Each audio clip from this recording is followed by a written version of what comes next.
નમસ્કાર મિત્રો, ખોડલ છોરું ચેનલમાં આપનું સ્વાગત છે.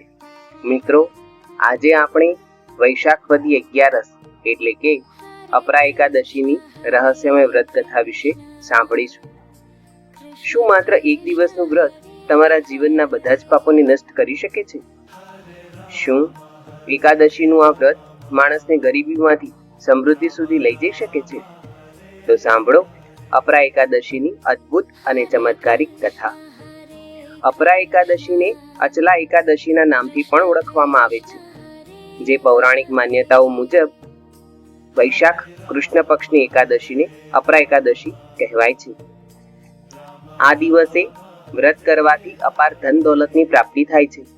આ વ્રતનું મહત્વ એટલું છે કે આ દિવસે વ્રત રાખનારા દુનિયાભરમાં પ્રસિદ્ધિ મેળવે છે. બધા જ પ્રકારના પાપો અને કષ્ટોની મુક્તિ થઈ જાય છે. વૈશાખ મહિનાના કૃષ્ણ પક્ષની 11 મનુષ્યને અપાર ધનની પ્રાપ્તિ થાય છે અને બધા જ પ્રકારના પાપોનો નાશ પણ થઈ જાય છે. તેથી જ આ 11ને અપરાના નામથી પ્રસિદ્ધ છે. આ વખતે 11નું વ્રત જે છે તે છે 12 મેના રોજ છે. ભગવાનને 11ની તિથિ પરમ પ્રિય છે. તેથી 11 વ્રતનું પાલન કરનારા ભક્તો ઉપર પ્રભુની અપાર કૃપા કાયમના માટે રહે છે. શું કહે છે વિદ્વાન? તો વિદ્વાન મુજબ 11 ભક્તની જનની છે અને જનનીના આશીર્વાદથી જ જે રીતે બધા પ્રકારનું સુખ બાળકને પ્રાપ્ત થાય છે, તેવી જ રીતે 11ના વ્રતનું પાલન કરવાથી મનુષ્યને પુણ્યફળની પ્રાપ્તિ થાય છે અને જે કામનાથી કોઈ વ્રત કરે છે તે ચોક્કસ પૂર્ણ થાય છે. વ્રત ત્યાં સુધી પૂર્ણ નથી થતું જ્યાં સુધી તેના પારણા યોગ્ય સમય પર કરવામાં ન આવે.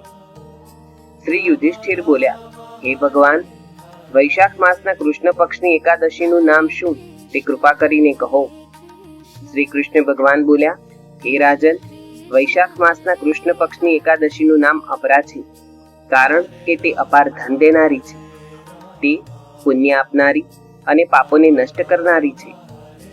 જે મનુષ્ય આ એકાદશીનું વ્રત કરે છે તેની આ લોકમાં પ્રસિદ્ધિ થાય છે.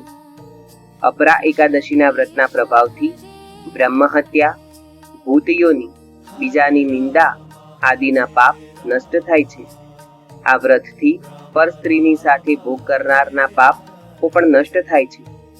ખોટી સાક્ષી, અસત્ય ભાષણ, ખોટું વેદ, ખોટું શાસ્ત્ર બનાવવું, ખોટા જ્યોતિષો, ખોટા વૈદ્ય આદિ બધાના પાપો અપરા એકાદશીના વ્રતથી નષ્ટ થાય છે.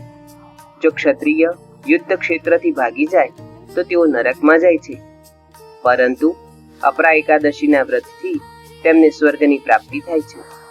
જે શિષ્ય ગુરુ પાસેથી વિદ્યા ગ્રહણ કર્યા પછી તેમની નિંદા કરે છે તે અવશ્ય નરકમાં જાય છે, પણ જો તે અપરા એકાદશીનું વ્રત કરે તો સ્વર્ગ પ્રાપ્ત થાય છે. જે ફળ 3 પુષ્કરોમાં સ્નાન કરવાથી અથવા તો કાર્તક માસમાં ગંગા સ્નાન કરવાથી અથવા તો પિંડદાન કરવાથી મળે છે, તે ફળ આ અપરા એકાદશીનું વ્રત કરવાથી મળે છે. સિંહ રાશિવાલા ને બૃહસ્પતિના દિવસે ગોમતીમાં સ્નાન કરવાથી, કુંભમાં શ્રી કેદારનાથના દર્શન કરવાથી તથા બદ્રિકાશ્રમમાં સત્સંગ કરવાથી જે ફળ મળે છે તે ફળ અપરા એકાદશીની વ્રતની બરાબર છે. હાથી ઘોડાના દાનથી પણ તથા યજ્ઞમાં સ્વર્ણ દાનથી જે ફળ મળે છે તે ફળ આ અપરા એકાદશીના વ્રતના પ્રભાવથી થાય છે. હાલમાં જ વિચાયેલી ગાય, ભૂમિ અથવા સ્વર્ણ દાનનું ફૂલ પણ આ વ્રતના ફળના બરોબર હોય છે. અપરા એકાદશીનું વ્રત પાપરૂપી અંધકારના નાશ માટે સૂર્ય સમાન છે. તેથી મનુષ્યએ અપરા એકાદશીનું વ્રત અવશ્ય કરવું જોઈએ. આ વ્રત એ ખૂબ જ પુણ્યશાળી અને દુર્લભ ફળ આપનારું છે. તો મિત્રો, આ હતી અપરા એકાદશીના વ્રતનું મહાત્મ્ય.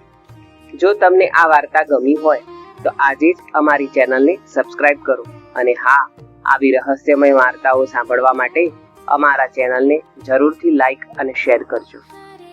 જય ભોળાનાથ, જય મહાદેવજી, જય વિષ્ણુ ભગવાન.